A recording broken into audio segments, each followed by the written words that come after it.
ಒಂದು ಜಾಬ್ ಬಗ್ಗೆ ಮಾತಾಡ್ತಾ ಇದ್ದೀನಿ. ಅದು ಯಾವ್ದು ಜಾಬ್ ಅಂದರೆ ಡೆಂಟಲ್ ನರ್ಸಿಂಗ್ ಜಾಬ್. ಇನ್ನು ಎಷ್ಟು ತಿಂಗಳ ಕೋರ್ಸು ಡಾಕ್ಟರ್ ಸುಜಯ್ ಇದು, ಮತ್ತು ಫೀಸ್ ಎಷ್ಟು? ಕೆಲವರು ರಕ್ತ ನೋಡಿದ್ರಾಗಲ್ಲ, ಕೆಲವರಿಗೆ ಗಾಯಗಳು ನೋಡಿದ್ರಾಗಲ್ಲ.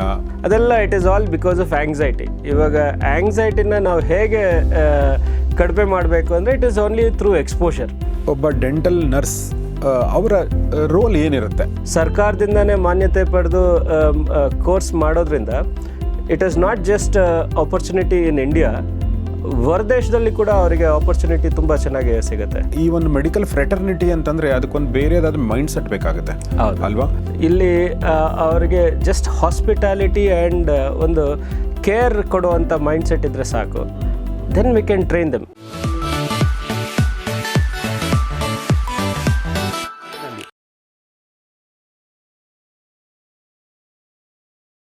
ಸ್ನೇಹಿತರೆ ನಮಸ್ಕಾರ. ಗೌರಿ ಶಕಿ ಸ್ಟುಡಿಯೋದ ವಿಶೇಷ ಕಾರ್ಯಕ್ರಮ ಫ್ಯಾಮಿಲಿ ಡಾಕ್ಟರ್, ನಿಮಗೆ ಆತ್ಮೀಯ ಸ್ವಾಗತ. ನಾನು ಗೌರಿ ಶಕಿ. ಫ್ಯಾಮಿಲಿ ಡಾಕ್ಟರ್ ಕಾರ್ಯಕ್ರಮದಲ್ಲಿ ಇವತ್ತು ನಮ್ಮೊಂದಿಗಿದ್ದಾರೆ ಸುಜಯ್ ಡೆಂಟಲ್ ಕೇರ್, ಈ ಒಂದು ಕ್ಲಿನಿಕ್ನ, ಈ ಒಂದು ಹಾಸ್ಪಿಟಲ್ನ CEO, ಫೌಂಡರ್ ಮತ್ತು ಡೈರೆಕ್ಟರ್ ಆಗಿರುವಂಥ, ಮತ್ತು ಸ್ವತಃ ಇಂಪ್ಲಾಂಟಾಲಜಿಸ್ಟ್ ಆಗಿರುವಂಥ ಡಾಕ್ಟರ್ ಸುಜಯ್ ಅವರು ನಮ್ಮೊಂದಿಗಿದ್ದಾರೆ. ಡಾಕ್ಟರ್ ಸುಜಯ್ ನಮಸ್ಕಾರ. ನಮಸ್ಕಾರ. Welcome to the show. ನಮಸ್ಕಾರ. ಸ್ನೇಹಿತರೆ, ಮೊದಲನೇ ಬಾರಿಗೆ ಅನಿಸುತ್ತೆ, ನನಗೆ ಗೊತ್ತಿಲ್ಲ, ನಾವು ಫ್ಯಾಮಿಲಿ ಡಾಕ್ಟರ್ ಕಾರ್ಯಕ್ರಮದಲ್ಲಿ ಯೂಶ್ವಲಿ ಹೆಲ್ತ್ ರಿಲೇಟೆಡ್ ಇಶ್ಯೂಗಳ ಬಗ್ಗೆ ಮಾತಾಡ್ತೀವಿ. ನಿಮ್ಮ ಹೆಲ್ತನ್ನು ಚೆನ್ನಾಗಿ ಇಟ್ಕೊಳ್ಳೋದು ಹೇಗೆ, ಏನೆಲ್ಲ ಸಮಸ್ಯೆಗಳು ಬರ್ಬೋದು, ಏನೆಲ್ಲ ಪರಿಹಾರಗಳಿವೆ, ಅದೆಲ್ಲವನ್ನು ಕೂಡ ನಾವು ಸೂಚಿಸ್ತಾ ಇರ್ತೀವಿ ಈ ಕಾರ್ಯಕ್ರಮದ ಮೂಲಕ. ಆದರೆ ಇವತ್ತು ಸುಜಯ್ಸ್ ಡೆಂಟಲ್ ಕೇರ್ ಅನ್ನ ಡಾಕ್ಟರ್ ಸುಜಯ್ ಅವ್ರ ಜೊತೆ ನಾನು ಏನು ಮಾತಾಡ್ತೇನೆ ಅಂದರೆ ಒಂದು ಜಾಬ್ ಬಗ್ಗೆ ಮಾತಾಡ್ತಾ ಇದ್ದೀನಿ. ಅದು ಯಾವ್ದು ಜಾಬ್ ಅಂದರೆ ಡೆಂಟಲ್ ನರ್ಸಿಂಗ್ ಜಾಬ್. ಈ ಡೆಂಟಲ್ ನರ್ಸಿಂಗ್ ಜಾಬ್ ಅಂದರೆ ಏನು, ಯಾರಿಗೆಲ್ಲ ಅದು ಅಪಾರ್ಚುನಿಟಿ ಇದೆ, ಯಾರೆಲ್ಲ ಕಲಿಬಹುದು, ಏನೆಲ್ಲ ಅಪಾರ್ಚುನಿಟಿಗಳಿದೆ, ಅದರ ಫೀಸ್ ಎಷ್ಟು, ಎಲ್ಲಿ ಕಲಿಬೇಕಾಗುತ್ತೆ, ಈ ಎಲ್ಲ ವಿಚಾರಗಳ ಬಗ್ಗೆ ಮಾತಾಡೋಕ್ಕೆ ಡಾಕ್ಟರ್ ಸುಜಯ್ ಅವರು ನಮ್ಮೊಂದಿಗಿದ್ದಾರೆ. ಹೀಗಾಗಿ ದಯವಿಟ್ಟು ಈ ವಿಡಿಯೋನ ನಿಮ್ಮೆಲ್ಲ ಸ್ನೇಹಿತರೊಂದಿಗೆ ಶೇರ್ ಮಾಡಿ ಅಂತ ನಾನು ಕೇಳ್ಕೊಳ್ತೀನಿ. ಮತ್ತು ಹೇಗೆ ಅಪ್ಲೈ ಮಾಡೋದು ಎಲ್ಲವೂ ಕೂಡ ನಾವು ಈ ಒಂದು ಎಪಿಸೋಡಲ್ಲಿ ಹೇಳ್ತೀವಿ. ಡಾಕ್ಟರ್ ಸುಜಯ್, ಮೊದಲನೇದಾಗಿ ಕಂಗ್ರ್ಯಾಚುಲೇಷನ್ಸ್ ನಿಮಗೆ, ಯಾಕೆಂದರೆ ಹೊಸ ವರ್ಷದಲ್ಲಿ ನೀವು ಸುಜಯ್ಸ್ ಡೆಂಟಲ್ ಅಕಾಡೆಮಿ ಶುರು ಮಾಡ್ತಾ ಇದ್ದೀರಾ. ಈ ಒಂದು ಅಕಾಡೆಮಿಯ ಮೂಲಕ ಅವರು ಕೇವಲ ನರ್ಸಿಂಗ್ ಅಂದರೆ ಡೆಂಟಲ್ ನರ್ಸಿಂಗ್ ಮಾತ್ರವಲ್ಲ, ಇಂಪ್ಲಾಂಟಾಲಜಿ ಬಗ್ಗೆ ಕೂಡ ಕೋರ್ಸ್ಗಳನ್ನ ಮಾಡ್ತಾ ಇದ್ದಾರೆ, ಮತ್ತು ಅಪ್ಸ್ಕಿಲ್ಲಿಂಗ್, ಡೆಂಟಿಸ್ಟ್ಗಳಿಗೆ ಅಪ್ಸ್ಕಿಲ್ಲಿಂಗ್ ಕೋರ್ಸ್ಗಳನ್ನ ಕೂಡ ಮಾಡ್ತಾ ಇದ್ದಾರೆ. ಸೊ ಇದಿರುವಂಥದ್ದು ಬೆಂಗಳೂರಿನ ಕತ್ರಿಗುಪ್ಪೆ ಬನಶಂಕರಿಯಲ್ಲಿ ಇವರ ಒಂದು ಅಕಾಡೆಮಿ ಇದೆ. ನಿಮ್ಮ ಹಾಸ್ಪಿಟ್ಲಲ್ಲಿ ಅದು ಅಕಾಡೆಮಿ ಇರೋದಾ? ಹೌದು, ಸೆಕೆಂಡ್ ಫ್ಲೋರಲ್ಲಿ ಅಕಾಡೆಮಿ. ಎಸ್. ಸೊ ನಾನು ಹಾಗಾದರೆ ಇವತ್ತು ಅವ್ರಿಗೆ ಕೇಳೋಕ್ಕೆ ಏನು ಇಷ್ಟಪಡ್ತೀನಿ ಅಂದರೆ, ಈ ಡೆಂಟಲ್ ನರ್ಸ್ ಅಂತ ನಾವೇನು ಅಂದ್ಕೊಂಡಿದ್ದೀವಿ, ಸೊ ಇದ್ರ ಬಗ್ಗೆ ಯಾರು ಅಪ್ಲೈ ಮಾಡ್ಬೋದು, ಏನಿರುತ್ತೆ ಈ ಕೋರ್ಸಲ್ಲಿ ಹೇಳಬೇಕು. ಯೂಶ್ವಲಿ ನೋಡಿ, ಇವಾಗ ನಾವು ಡೆಂಟಿಸ್ಟ್ರಿ ಬಗ್ಗೆ ಮಾತಾಡಿದರೆ ಅಥವಾ ಮೆಡಿಕಲ್ ಫೀಲ್ಡ್ ಬಗ್ಗೆ ಮಾತಾಡಿದ್ರೆ ಡಾಕ್ಟರ್ಸ್ ಇರ್ತಾರೆ, ಅವರೊಟ್ಟಿಗೆ ಅವ್ರಿಗೆ ಅಸಿಸ್ಟ್ ಮಾಡೋದಕ್ಕೆ ನರ್ಸ್ಗಳಿರ್ತಾರೆ ಹಾಸ್ಪಿಟಲ್ಸಲ್ಲಿ. ಹಾಗೆ ಡೆಂಟಿಸ್ಟ್ರಿನಲ್ಲಿ ಕೂಡ ಡೆಂಟಿಸ್ಟ್ಗೆ ಅಸಿಸ್ಟ್ ಮಾಡೋವಂಥ ಡೆಂಟಲ್ ನರ್ಸ್ಗಳು ಯಾವುದು ರೆಗ್ಯುಲೇಟೆಡ್ ಕೋರ್ಸ್ಗಳು ಯಾವುದೂ ಇಲ್ಲ.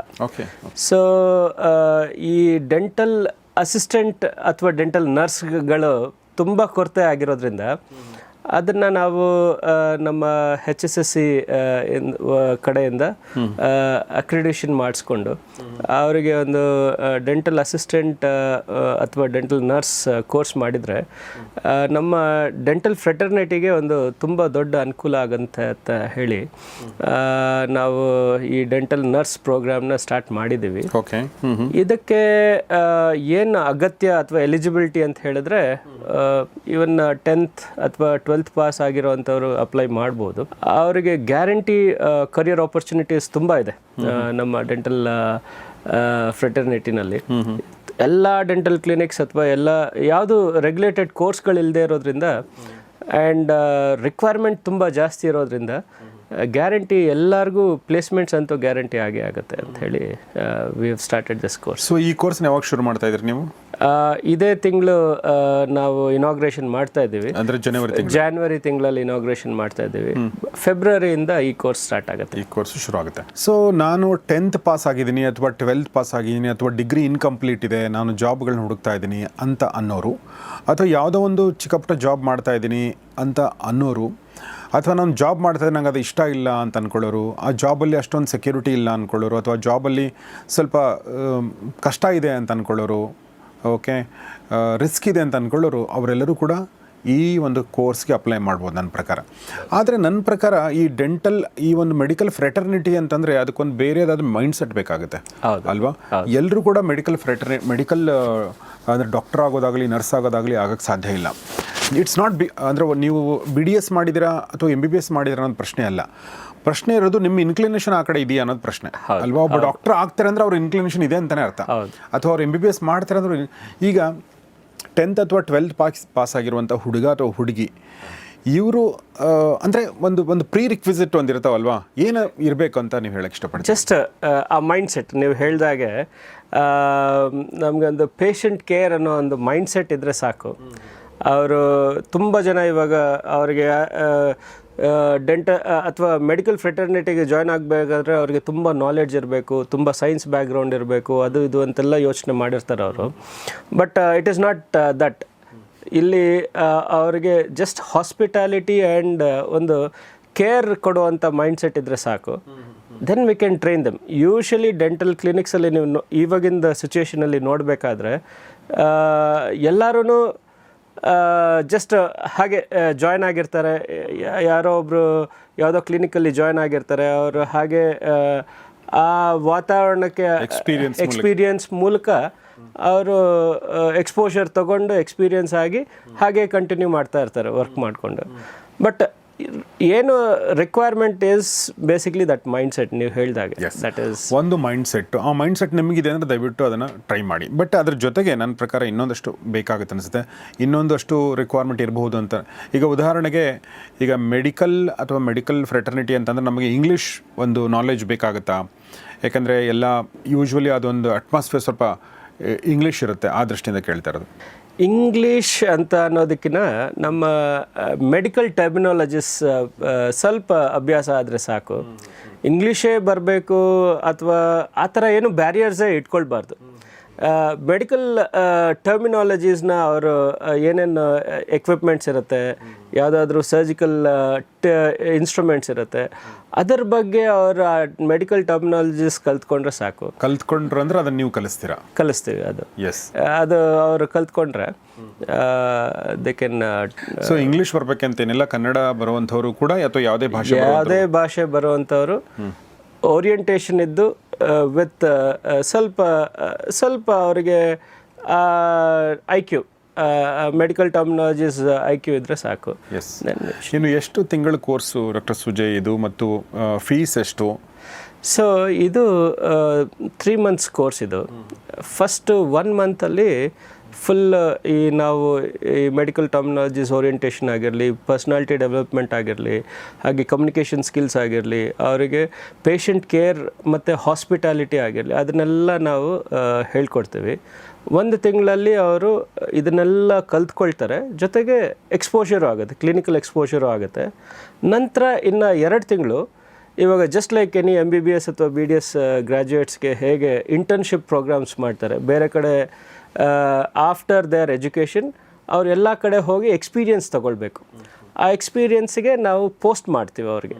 ಬೇರೆ ಡಿಫ್ರೆಂಟ್ ಡೆಂಟಲ್ ಕ್ಲಿನಿಕ್ಸಲ್ಲಿ ಅವರಿಗೆ ಪ್ಲೇಸ್ಮೆಂಟ್ ಮಾಡಿ ಅಲ್ಲಿ ಇಂಟರ್ನ್ಶಿಪ್ ಪ್ರೋಗ್ರಾಮ್ನ ನಾವು ಅರೇಂಜ್ ಮಾಡಿದ್ದೀವಿ. ಸೊ ಅಲ್ಲಿ ಇಂಟರ್ನ್ಶಿಪ್ 2 ತಿಂಗಳು ಮಾಡ್ತಾರೆ. ನಂತರ ಅಸೆಸ್ಮೆಂಟ್ ಇರುತ್ತೆ ಅವರಿಗೆ. ನಮ್ಮ HSSC ಗೌರ್ಮೆಂಟ್ ಆಫ್ ಇಂಡಿಯಾ ಕಡೆಯಿಂದನೇ ಅಸೆಸರ್ಸ್ ಬರ್ತಾರೆ. ಅವ್ರದ್ದು ಸ್ಕಿಲ್ಸು ಮತ್ತು ಅವ್ರದ್ದು ಅಸೆಸ್ಮೆಂಟ್ ಎಲ್ಲ ಮಾಡಿ ನಂತರ ಅವ್ರಿಗೆ ಸರ್ಟಿಫಿಕೇಷನ್ ಕೊಟ್ಟು ಅವ್ರಿಗೆ ಗ್ರಾಜ್ಯುಯೇಟ್ ಮಾಡ್ತಾರೆ ಅವರು. ಓಕೆ, ಅವ್ರನ್ನ ಪ್ಲೇಸ್ಮೆಂಟು ಯಾರು ಮಾಡ್ತಾರೆ? ನೀವೇ ಮಾಡ್ತೀರಾ ಅಥವಾ ಅವರೇ ಅಪ್ಲೈ ಮಾಡಬೇಕು? ಇವಾಗ ಇಂಟರ್ನ್ಶಿಪ್ಗೆ ನಾವು ಪ್ಲೇಸ್ಮೆಂಟ್ ಏನು ಮಾಡಿರ್ತೀವಿ ಅವ್ರ ಹಾಗೆ once they get into the fraternity probably they can find their jobs. ತುಂಬ ಡೆಂಟಲ್ ಕ್ಲಿನಿಕ್ಸ್ ಇದೆ, ತುಂಬ ಜಾಬ್ ಆಪರ್ಚುನಿಟೀಸ್ ಇದ್ದೇ ಇದೆ. And moreover dental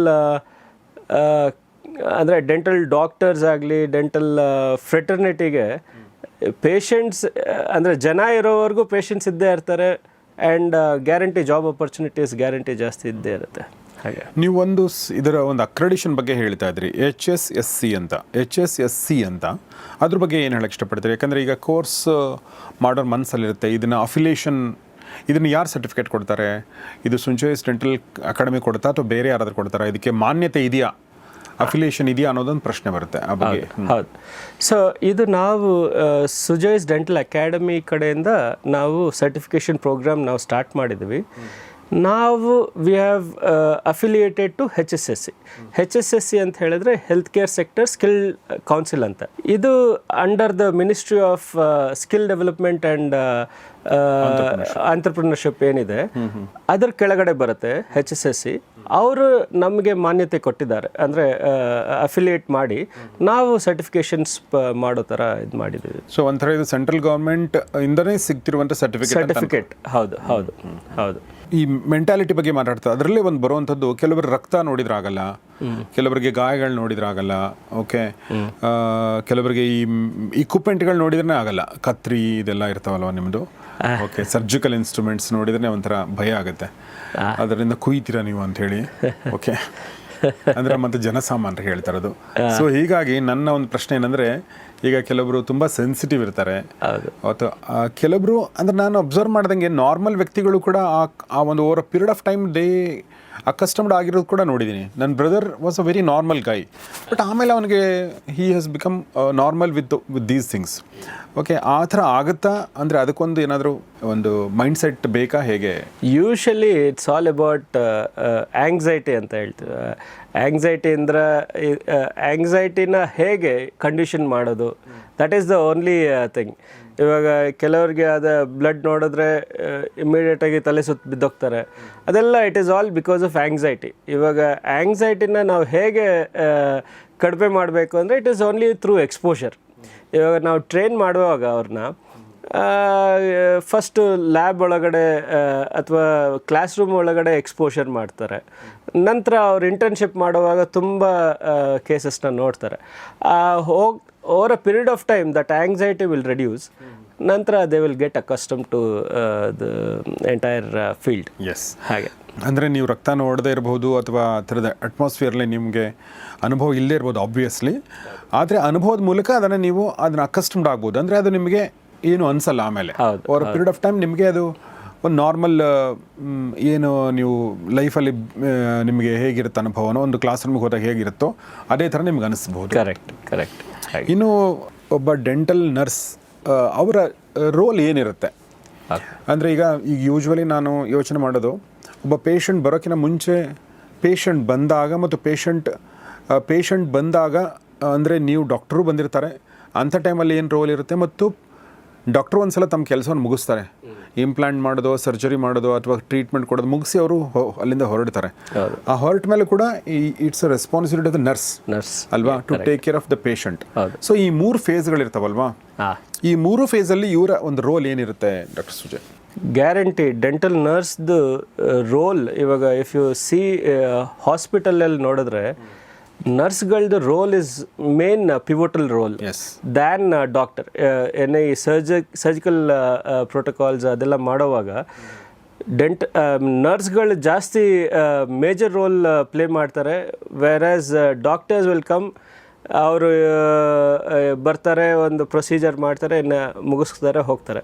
but nurse pre surgical protocols ಏನಿರುತ್ತೆ, ನಮ್ಮ ಪೇಷಂಟ್ನ ಕರ್ಕೊಂಡು ಬರ್ತಾರೆ, ಅವರು ನಂತರ ಅವ್ರನ್ನ ಕಂಫರ್ಟ್ ಮಾಡ್ತಾರೆ.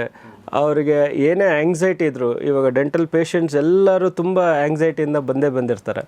ಸೊ ಅವ್ರನ್ನ ಕಂಫರ್ಟ್ ಮಾಡಿ ಆ ಆಂಗ್ಸೈಟೀಸ್ನೆಲ್ಲ ಸ್ವಲ್ಪ ರೆಡ್ಯೂಸ್ ಮಾಡಿ ದೆನ್ ಅವ್ರನ್ನ ರೆಡಿ ಮಾಡ್ತಾರೆ, ಕನ್ಸೆಂಟ್ಸ್ ತಗೊಳ್ತಾರೆ, ಮತ್ತು ಅದೆಲ್ಲ ಪೇಷಂಟ್ಗೆ ಏನು ನೆಸಿಟಿ ಇದೆ, entire hospitality, pre surgical hospitality ಏನೇನಿರುತ್ತೆ ಅದೆಲ್ಲ ಟೇಕ್ ಕೇರ್ ಮಾಡ್ತಾರೆ. ನಂತರ ಡ್ಯೂರಿಂಗ್ ದ ಪ್ರೊಸೀಜರ್, ಇವಾಗ ಹಾಸ್ಪಿಟಲ್ಸಲ್ಲಿ ನರ್ಸ್ಗಳು ಹೇಗೆ ಇಂಜೆಕ್ಷನ್ಸ್ ಕೊಡೋದಾಗಿರಲಿ ಅಥವಾ ಸರ್ಜರಿಗೆ ಅಸಿಸ್ಟ್ ಮಾಡೋದಾಗಿರಲಿ ವಿತ್ ಇನ್ಸ್ಟ್ರೂಮೆಂಟ್ಸ್ನ ತಗೊಂಡು ಕೊಡೋದು, ಅದೆಲ್ಲ ಏನಿರುತ್ತೆ ಅದನ್ನು again during the procedure also they will perform in dental clinic. ಅದಾದಮೇಲೆ ಡಿಸ್ಚಾರ್ಜ್ ಮಾಡೋದು, ಇವಾಗ ಪೇಷಂಟ್ ಸ್ಟೇಬಲ್ ಆಗಿರ್ತಾರೆ, ಏನಿರ್ತಾರೆ ಅದೆಲ್ಲ ನೋಡಿಕೊಂಡು ಯಾವಾಗ ಡಿಸ್ಚಾರ್ಜ್ ಮಾಡಬೇಕು ಅದೆಲ್ಲದನ್ನು they play a very major role in dental clinics especially. So ಡಾಕ್ಟರ್ಸ್ದು ಕೆಲಸ is only to do the treatment and talking to diagnose ಮಾಡಿ ಅದು ಏನು ಟ್ರೀಟ್ಮೆಂಟ್ ಮಾಡಬೇಕು ಅಂತ ಹೇಳಿ ಟ್ರೀಟ್ಮೆಂಟ್ ಮಾಡ್ತಾರೆ ಅಷ್ಟೇ. ಬಟ್ ಡೆಂಟಲ್ ನರ್ಸ್ಗಳು ತುಂಬ ಮೇಜರ್ ವೈಟಲ್ ರೋಲ್ ಪ್ಲೇ ಮಾಡ್ತಾರೆ ಅವರು. ಎಸ್, ಸೊ ಇದು ಡೆಂಟಲ್ ನರ್ಸ್ ಆಗಿ ನೀವು ಜಾಯ್ನ್ ಆದರೆ ನಿಮ್ಮ ರೋಲ್ ಏನಿರುತ್ತೆ ಅನ್ನೋದ್ರ ಬಗ್ಗೆ ಡಾಕ್ಟರ್ ಸುಜಯ್ ಅವರು ಹೇಳಿದರು. ಮತ್ತು ಈ ಕೋರ್ಸ್ ನೀವು ಹೇಳಿದ್ರಿ ಕೂಡ 3 ತಿಂಗಳ ಕೋರ್ಸ್ ಇದು. 1 ತಿಂಗಳು ನೀವು ಅವ್ರಿಗೆ ಥಿಯರಿ ಮತ್ತು ಪ್ರಾಕ್ಟಿಕಲ್ಸ್ ಇರುತ್ತೆ, 2 ತಿಂಗಳು ಇಂಟರ್ನ್ಶಿಪ್, ಅದಾದಮೇಲೆ ಪ್ಲೇಸ್ಮೆಂಟು. ಹೌದು. ಸೊ ಪ್ಲೇಸ್ಮೆಂಟ್ ಬಗ್ಗೆ ಕೂಡ ಡಾಕ್ಟರ್ ಸುಜಯ್ ಅವರು ಹೇಳಿದರು. ನೀವು ಆ ಒಂದು ಸರ್ಕಲಲ್ಲಿ ಹೋಗ್ಬಿಟ್ರೆ ನಿಮಗೆ ಕಾಂಟ್ಯಾಕ್ಟ್ ಸಿಗ್ತಾ ಹೋಗುತ್ತೆ, ನಿಮಗೆ ಪ್ಲೇಸ್ಮೆಂಟ್ ಆಗುತ್ತೆ ಮತ್ತು ನೀವು ನಿಮ್ಮ ಕರಿಯರ್ನ ಗ್ರೋ ಮಾಡ್ಕೊಂಡು ಹೋಗ್ಬೋದು. ಇನ್ನು last but not the least ಇನ್ನೊಂದು 2 ಪ್ರಶ್ನೆ ಇದೆ. ಬಟ್ ಅದಕ್ಕಿಂತ ಮುಂಚೆ ಈ ಫೀಸ್ ಎಷ್ಟು ಈ ಕೋರ್ಸ್ದು ಮತ್ತು ಅಪ್ಲೈ ಹೇಗೆ ಮಾಡಬೇಕು ಡಾಕ್ಟರ್ ಸುಜಯ್? ನಮ್ಮದು ವೆಬ್ಸೈಟಲ್ಲಿ ನಾವು ಆ ಕೋರ್ಸ್ ಡೀಟೇಲ್ಸ್ ಎಲ್ಲ ಹಾಕಿದ್ದೀವಿ. ನಂತರ ಅವ್ರಿಗೆ ಏನಾದರೂ ಇಂಟ್ರೆಸ್ಟ್ ಇದ್ದರೆ they just have to apply. ಒಂದು ಫಾರ್ಮ್ ಇದೆ, ಫಾರ್ಮ್ ಫಿಲ್ ಮಾಡಿ ಅಪ್ಲೈ ಮಾಡಿದ್ರೆ ನಮ್ಮ coordinators will call them and ಆ ಪ್ರಾಸೆಸ್ನ ಅವ್ರು ಸ್ಟಾರ್ಟ್ ಮಾಡ್ತಾರೆ.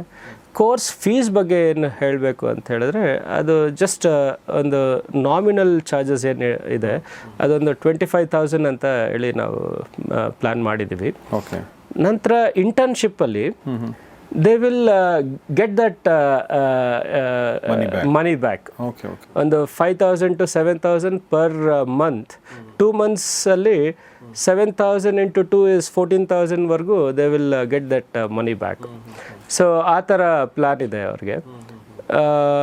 ಅದಾದ ನಂತರ ಗ್ಯಾರಂಟಿ, ಅದಾದಮೇಲೆ ಪ್ಲೇಸ್ಮೆಂಟ್ಸ್ ಆಯಿತು ಅಂದರೆ ವಿದಿನ್ ಜಸ್ಟ್ 4-5 ಮಂತ್ಸ್ ಒಳಗಡೆ ಅವ್ರು whatever they give the fees ಅದೆಲ್ಲ they will be able to take it. Yes, 25,000 fees ಇದೆ. ಮತ್ತು ಹೇಗೆ ಕಾಂಟ್ಯಾಕ್ಟ್ ಮಾಡಬೇಕು ಅನ್ನೋದ್ರ ಬಗ್ಗೆ ನಾನು ಇನ್ಫಾರ್ಮೇಷನ್ ಡಾಕ್ಟರ್ ಸುಜಯ್ ಅವರು ಕೊಟ್ಟರು. ಆ ಎಲ್ಲ ಇನ್ಫಾರ್ಮೇಷನು ನಮ್ಮ ಕೆಳಗಡೆ, ನೀವು ವಿಡಿಯೋ ಕೆಳಗಡೆ ಹೋದರೆ ಡಿಸ್ಕ್ರಿಪ್ಷನ್ ಅಂತೆ, ಆ ಡಿಸ್ಕ್ರಿಪ್ಷನಲ್ಲಿ ಎಲ್ಲ ಇನ್ಫಾರ್ಮೇಷನ್ನು ನಾವು ಕೊಟ್ಟಿರ್ತೀವಿ. ಪುನೀತ್ ಅವರು ಫೋನ್ ನಂಬರ್ ಎಲ್ಲ ಹಾಕಿರ್ತಾರೆ. ನೀವು ಅವ್ರಿಗೆ ಕಾಲ್ ಮಾಡಿದರೆ ಅವ್ರು ನಿಮಗೆ ಡೀಟೇಲ್ಸ್ ಕೊಡ್ತಾರೆ. ಇಲ್ಲ ನಿಮಗೆ ಡಿಸ್ಕ್ರಿಪ್ಷನ್ ನೋಡೋಕ್ಕಾಗಲ್ಲ ಅಂದರೆ ನಮ್ಮ ಕಮೆಂಟ್ ಬಾಕ್ಸಲ್ಲಿ ಹೋಗಿ, ಕಮೆಂಟ್ ಬಾಕ್ಸಲ್ಲಿ ಕೂಡ ನಾವು ಇನ್ಫಾರ್ಮೇಷನ್ ಹಾಕಿರ್ತೀವಿ. ಕಮ್ಯುನಿಟಿ ಪೇಜಲ್ಲಿ ಕೂಡ ಇನ್ಫಾರ್ಮೇಷನ್ ಇರುತ್ತೆ. ಸೊ ಬಟ್ ಕಮೆಂಟ್ ಬಾಕ್ಸ್ ಅಥವಾ ಡಿಸ್ಕ್ರಿಪ್ಷನ್ ನೋಡಿ ನಿಮಗೆ ಈಸಿಯಾಗಿ ಸಿಗುತ್ತೆ. ಸೊ ಇದು ಡೆಂಟಲ್ ನರ್ಸ್ ಬಗ್ಗೆ. ಈಗ ನಮ್ಮ ದೇಶದಲ್ಲಿ ಇಷ್ಟೊಂದು ಜನಸಂಖ್ಯೆ ಇದ್ದರೂ ಕೂಡ ನಮಗೆ 2 ಕಡೆ ಸಮಸ್ಯೆ ಇದೆ, ಅಬ್ಸರ್ವ್ ಮಾಡಿರ್ಬೋದು. ಒಂದು ನಿರುದ್ಯೋಗ ಸಮಸ್ಯೆನೂ ಇದೆ, ಇನ್ನೊಂದು ಕಡೆ ನಮ್ಮ ಕೆಲಸದವ್ರು ಸಿಗ್ತಾ ಇಲ್ಲ ಅನ್ನೋ ಸಮಸ್ಯೆ ಕೂಡ ಇದೆ. ಕರೆಕ್ಟ್. ಅದು ಬೇಸಿಕ್ಲಿ ಇದು ರೆಗ್ಯುಲೇಟೆಡ್ ಕೋರ್ಸ್ ಇಲ್ಲದೆ ಇರೋದ್ರಿಂದ ಎಸ್ಪೆಷಲಿ ಡೆಂಟಲ್ ನರ್ಸಿಗೆ ಯಾವುದು ರೆಗ್ಯುಲೇಟೆಡ್ ಕೋರ್ಸೇ ಇಲ್ಲ. ವೆರಿ ವೆರಿ ವೆರಿ ತುಂಬ ಕಡಿಮೆ. ವಿದೇಶದಲ್ಲೆಲ್ಲ ನೋಡಿದ್ರೆ ಡೆಂಟಲ್ ಅಸಿಸ್ಟೆಂಟ್ಸ್ ಅಂತ ಹೇಳಿದ್ರೆ ಗ್ಯಾರಂಟಿ ಅವ್ರಿಗೆ ಎಷ್ಟು ಡೆಂಟಿಸ್ಟ್ಗಿನ ತುಂಬ, because they play very major role in the dental clinics. ಅವ್ರಿಗಿರೋವಂಥ ಗೌರವ ಡೆಂಟಿಸ್ಟ್ಗಳಿಗೆ ಸಿಗೋಲ್ಲ, ಅಷ್ಟು ಡಿಮ್ಯಾಂಡ್ ಇದೆ. So it's just a stepping stone here. ನಾವು ಇಲ್ಲಿ ಸರ್ಕಾರದಿಂದನೇ ಮಾನ್ಯತೆ ಪಡೆದು ಕೋರ್ಸ್ ಮಾಡೋದ್ರಿಂದ it is not just opportunity in India, ಹೊರದೇಶದಲ್ಲಿ ಕೂಡ ಅವರಿಗೆ ಆಪರ್ಚುನಿಟಿ ತುಂಬ ಚೆನ್ನಾಗಿ ಸಿಗುತ್ತೆ. ಅವರು this is just an entry level job. ಇದಾದಮೇಲೆ ಡೆಂಟಲ್ ಟೆಕ್ನಿಷಿಯನ್ ಆಗ್ಬೋದು ಅವರು. ನಂತರ ಅದೇ ರೀತಿ ರಿಸೆಪ್ಷನಿಸ್ಟ್ ಆಗ್ಬೋದು, ಯಾರಿಗೆ ಓರಿಯೆಂಟೇಷನ್, ರಿಸೆಪ್ಷನ್ ಆ್ಯಂಡ್ ಮ್ಯಾನೇಜ್ಮೆಂಟಿಗೆ ಓರಿಯೆಂಟೇಷನ್ ಇದೆ ಅವ್ರು ರಿಸೆಪ್ಷನಿಸ್ಟ್ ಆಗ್ಬೋದು, ಅಥವಾ ಪೇಷಂಟ್ ಕೋಆರ್ಡಿನೇಟರ್ಸ್ ಆಗ್ಬೋದು. ಹಾಗೆ ಡಿಫ್ರೆಂಟ್, ಹಾಗೆ gradually they can grow up the ladder and make their entire career in dentistry. ನಾನು ಒಂದು ಮಾತನ್ನು ಹೇಳಿದೆ ಅಂದರೆ, ನೀವು ಎಲ್ಲೇ ನೀವು ನೋಡಿ ಕೆಲಸಗಾರರು ಪೆಟ್ರೋಲ್ ಬಂಕಿಗೆ ಹೋಗಿ ಕೆಲಸಗಾರರು ಬೇಕಿದ್ದಾರೆ ಅಂತಿರುತ್ತೆ, ಹೋಟೆಲ್ಗೆ ಹೋಗಿ ನಮಗೆ ಕೆಲಸಗಾರರು ಬೇಕಿದ್ದಾರೆ ಅಂತಿರುತ್ತೆ, ನೀವು ಯಾವುದೋ ಬಸ್ಸಿಂದ ನೋಡಿ ಡ್ರೈವರ್ಸ್ ಬೇಕಾಗಿದ್ದಾರೆ ಅಂತಿರುತ್ತೆ, ನೀವು ಎಲ್ಲೇ ಹೋಗಿ ನಿಮಗೆ ಕೆಲಸಗಾರರು ಬೇಕಿದ್ದಾರೆ ಅಂತಿರುತ್ತೆ. ಆಮೇಲೆ ರಸ್ತೆಗಳಲ್ಲಿ ನೋಡಿ ನೀವು ಯಾರನ್ನಾದ್ರೂ ಮಾತಾಡಿಸಿ ಕೆಲಸ ನಮಗಿಲ್ಲ, ಕೆಲಸ ಬೇಕು ಅಂತ ನಾವು ಅಬ್ಸರ್ವ್ ಮಾಡ್ತೀವಿ. ಸೊ ಏನು ಪ್ರಾಬ್ಲಮ್ ಏನಂದರೆ, ಒಂದು ಬ್ರಿಡ್ಜು ಪ್ರಾಬ್ಲಮ್ ಏನಂದರೆ, ಇವ್ರಿಗೇನು ಕೆಲಸಗಾರರು ಬೇಕಾಗಿದ್ದಾರೆ ಆ ಸ್ಕಿಲ್ ಸೆಟ್ ಈ ಕೆಲಸ ಮಾಡೋರ ಹತ್ರ ಇಲ್ಲ, ಈ ನಿರುದ್ಯೋಗಿಗಳ ಹತ್ರ. ಈ ನಿರುದ್ಯೋಗಿಗಳಿಗೆ ಆ ಸ್ಕಿಲ್ ಸೆಟ್ ಸಿಕ್ಬಿಟ್ರೆ ಇವರು ಅವ್ರನ್ನ ಹೈರ್ ಮಾಡ್ಕೊಳ್ತಾರೆ. ತುಂಬ ಸಿಂಪಲ್ ವಿಚಾರ. ಸೊ ಹೀಗಾಗಿ ಆಲ್ಮಾ ಮೀಡಿಯಾ ಸ್ಕೂಲ್ ಕೂಡ ಮಾಡ್ತಾ ಇರೋದಿದೆ, ಮತ್ತು ಸುಜಯ್ಸ್ ಡೆಂಟಲ್ ಅಕಾಡೆಮಿ ಮಾಡ್ತಾ ಇರೋದು ಕೂಡ ಇದೆ. 10th ಪಾಸ್ ಆಗಿರುವ 12th ಪಾಸ್ ಆಗಿರುವಂಥ ಯುವಕ ಯುವತಿಯರು ಏನಿದ್ದಾರೆ ಅವ್ರಿಗೆ ಈ ಒಂದು 3 ತಿಂಗಳ ಕೋರ್ಸ್ ಮಾಡಿಕೊಂಡ್ರೆ ಅವರು ತಮ್ಮ ಕರಿಯರ್ನ ಡೆಂಟಲ್ ಕ್ಲಿನಿಕ್ಗಳಲ್ಲಿ, ಹಾಸ್ಪಿಟಲ್ಗಳಲ್ಲಿ ಅವರು ಆರಾಮಾಗಿ ಮಾಡ್ಕೊಂಡು ಹೋಗ್ಬೋದು. ಸೊ ಆಮೇಲೆ ಇನ್ನೊಂದು ನನಗನ್ಸುತ್ತೆ, ಲಾಸ್ಟ್ ನಾನು ಹೇಳೋದೇನಂತಂದರೆ, ಒಂದು ಸೇವೆಯ ಮನೋಭಾವ ಅಂತಿರುತ್ತಲ್ಲ, ಅದು ನನ್ನ ಪ್ರಕಾರ ಡಾಕ್ಟರ್ಗಳಿಗಿಂತ ಹೆಚ್ಚು ನರ್ಸ್ಗಳಿಗೆ ಬೇಕು. ಪರ್ಫೆಕ್ಟ್. ಅದು ಇಲ್ಲ ಅಂತ ಹೇಳಿದರೆ ಅವರು, ಅಂದರೆ ನಮ್ಮ ಪೇಷಂಟ್ಗಳಿಗೆ care is important. Yes yes more than anything yeah yeah care ಅನ್ನೋದು ಮನೋಭಾವ, ಆ ಸೇವೆ ಮನೋಭಾವ ಇತ್ತು ಅಂತ ಹೇಳಿದ್ರೆ ಗ್ಯಾರಂಟಿ ಅವರು ತುಂಬ ಚೆನ್ನಾಗಿ they will fair well in the fraternity and guarantee ಅವರು ತುಂಬ ಚೆನ್ನಾಗಿ ಎಸ್ಟಾಬ್ಲಿಷ್ ಆಗಬಹುದು, ನಿಮ್ಮನ್ನು ನೀವು ಎಸ್ಟಾಬ್ಲಿಷ್ ಮಾಡ್ಕೋಬಹುದು, ಮತ್ತು ಒಂದು ಒಳ್ಳೆ ಕೆಲಸ ಮಾಡಿದ್ದೀನಿ ಅಂತ ಒಂದು ಮನಸ್ಸಿನಲ್ಲಿ ತೃಪ್ತಿ ಕೂಡ ಇರುತ್ತೆ. ಓಕೆ, ಮತ್ತು ಸಂಬಳ ಕೂಡ ಚೆನ್ನಾಗಿರುತ್ತೆ ಅಂತ ಅನ್ಕೋತೀನಿ, ಒಳ್ಳೆ ಸ್ಯಾಲ್ರಿ ಕೂಡ ಇರುತ್ತೆ. ಸೊ ಸ್ನೇಹಿತರೆ, ಅಷ್ಟು ಹೇಳ್ತಾನೆ ಇವತ್ತಿನ ಈ ಎಪಿಸೋಡ್ ಮುಗಿಸ್ತೀನಿ. ಬಟ್ ಇದೇ ವಿಚಾರದ ಕುರಿತಾಗಿ ಇನ್ನೂ ಒಂದಷ್ಟು ಪ್ರಶ್ನೆಗಳಿದೆ ನನಗೆ. ಆ ಎಲ್ಲ ಪ್ರಶ್ನೆಗಳನ್ನ ನೆಕ್ಸ್ಟ್ ಎಪಿಸೋಡಲ್ಲಿ ಕೇಳಿದ್ದೀನಿ, ದಯವಿಟ್ಟು ಆ ಎಪಿಸೋಡ್ ಕೂಡ ನೋಡಿ. ಆದರೆ ಸದ್ಯಕ್ಕೆ ಈ ಒಂದು ಪ್ರೈಮರಿ ಇನ್ಫಾರ್ಮೇಷನ್ ಮೇಲೆ ನೀವು ಫೋನ್ ಮಾಡಿ, ನೀವು ನಿಮಗೆ ಈ ಕೋರ್ಸಲ್ಲಿ ಇಂಟ್ರೆಸ್ಟ್ ಇದ್ದರೆ ಫೆಬ್ರವರಿಯಲ್ಲಿ ಕೋರ್ಸ್ ಶುರು ಮಾಡಿದರೆ, ಹೀಗಾಗಿ ಜನವರಿ ಇಡೀ ತಿಂಗಳು ನಿಮಗೆ ಟೈಮ್ ಇದೆ. ನೀವೆಲ್ಲ ಒಂದು ಅದಕ್ಕೆ ಮುಂಚಿತವಾಗಿ ಏನು ಕೆಲಸಗಳನ್ನ ಮಾಡ್ಕೋಬೇಕಾಗಿದೆ ರೆಡಿ ಆಗೋಕ್ಕೆ, ಅದನ್ನು ನೀವು ಮಾಡ್ಕೋಬಹುದು ಅಂತ ಹೇಳ್ತಾ ನಾನು ಈ ಎಪಿಸೋಡ್ ಮುಗಿಸೋಕ್ಕಿಂತ ಮುಂಚೆ ಡಾಕ್ಟರ್ ಸುಜಯ್ ಅವರಿಗೆ ನಿಮ್ಮೆಲ್ಲರ ಪರವಾಗಿ ನಾನು ಧನ್ಯವಾದಗಳನ್ನ ಹೇಳ್ತೀನಿ. ಸರ್, ತುಂಬ ಧನ್ಯವಾದ ನಿಮಗೆ, ನಮ್ಮ ಜೊತೆ ಇಷ್ಟೊತ್ತು ಈ ವಿಚಾರಗಳನ್ನ ಶೇರ್ ಮಾಡಿದ್ರಿ. ಸ್ನೇಹಿತರೆ, ಇದು ಬಹಳ ಯೂಸ್ಫುಲ್ ವಿಡಿಯೋ ಅಂತ ನನಗನ್ಸುತ್ತೆ. ಯಾಕೆ ಅಂತಂದರೆ, ನಾವು ನಿರುದ್ಯೋಗ ಸಮಸ್ಯೆ ಅಂತ ಅಂದ್ಕೊಂಡು ಕೂತ್ಕೊಳ್ಳೋದ್ರಲ್ಲಿ ಅರ್ಥ ಇಲ್ಲ. ನಿರುದ್ಯೋಗ ಸಮಸ್ಯೆಗೆ ಪರಿಹಾರ ಸೂಚಿಸುವ ನಿಟ್ಟಿನಲ್ಲಿ ಯಾರು ಕೆಲಸ ಮಾಡ್ತಾರೋ ಅವರಿಗೆ ನಾವು ಸಪೋರ್ಟ್ ಮಾಡಬೇಕು, ಮತ್ತು ನಿರುದ್ಯೋಗಿಗಳಿಗೆ ಈ ವಿಡಿಯೋನ ತಲುಪಿಸ್ಬೇಕು. ಸೊ ದ್ಯಾಟ್ ನಿರುದ್ಯೋಗ ನಿವಾರಣೆ ಆದರೆ ಅವರು ಕುಟುಂಬಕ್ಕೆ ಒಂದು ಆಧಾರ, ಒಂದು ಆಶ್ರಯ ಸಿಗುತ್ತೆ, ಅವರು ಪರ್ಸ್ನಲ್ ಲೈಫ್ ಚೆನ್ನಾಗಾಗುತ್ತೆ, ನಮ್ಮ ದೇಶಕ್ಕೂ ಒಳ್ಳೆಯದಾಗುತ್ತೆ. ಸೊ ಹೀಗಾಗಿ ನಿಮ್ಮ ಕೆಲಸ ಏನಂದರೆ, ದಯವಿಟ್ಟು ಈ ವಿಡಿಯೋನ ನಿಮ್ಮ ಎಲ್ಲ ಸ್ಟೂಡೆಂಟ್ಸ್ ಗ್ರೂಪ್ಗಳಲ್ಲಿ, ಓಕೆ, ಅಕಾಡೆಮಿಕ್ ಗ್ರೂಪ್ಗಳಲ್ಲಿ, ಎಲ್ಲ ವಾಟ್ಸಪ್ ಗ್ರೂಪ್ಗಳಲ್ಲಿ ಶೇರ್ ಮಾಡಿ. ಸೊ ದ್ಯಾಟ್ ಸಾಕಷ್ಟು ಜನರಿಗೆ ಒಳ್ಳೆ ಕೆಲಸ ಸಿಗಲಿ ಅಂತ. ನೋಡ್ತಾರೆ ಗೌರಿ ಶೆಟ್ಟಿ ಸ್ಟುಡಿಯೋ, ನೋಡ್ತಾರೆ ಫ್ಯಾಮಿಲಿ ಡಾಕ್ಟರ್ ಕಾರ್ಯಕ್ರಮ. ನಮಸ್ಕಾರ.